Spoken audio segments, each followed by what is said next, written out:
Depuis 15 ans, je suis dirigeante de Société de mécanique générale de précision par procédé donc soustractif. Avec mon père, on s'est lancé dans une nouvelle aventure pour proposer à nos clients des pièces fonctionnelles mécaniques, mais par procédé additif, pour proposer d'autres avantages sur d'autres fonctions de pièces, notamment les diminutions de poids, les réductions du nombre de composants et d'adapter des fonctions à des pièces.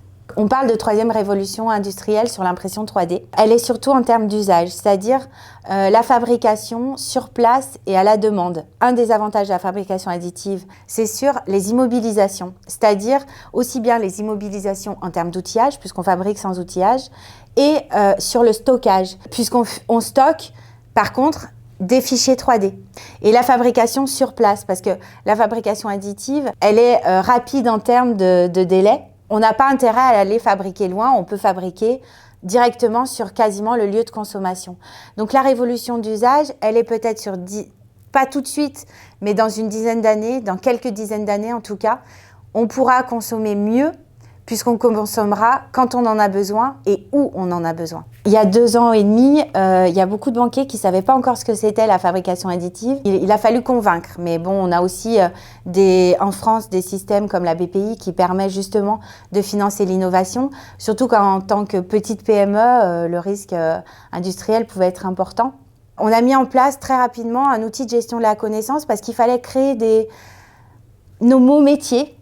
On crée des métiers là, on a vraiment créé, on est parti de rien. Il fallait qu'on partage un vocabulaire commun et on a été accompagné par Centrale Lyon là-dessus. Donc on a créé des réseaux voilà, avec Centrale, avec les mines aussi, sur le laboratoire de métallurgie, l'école des mines de Saint-Étienne, les NIS également, puisqu'ils sont très en avance, ils ont une plateforme qui s'appelle Adifab, le CETIM également, puisque actuellement, on est sur la plateforme partagée du CETIM à Saint-Étienne. On a 1/5 du temps sur NEOS M290 pour travailler des matériaux qu'on ne travaille pas chez nous.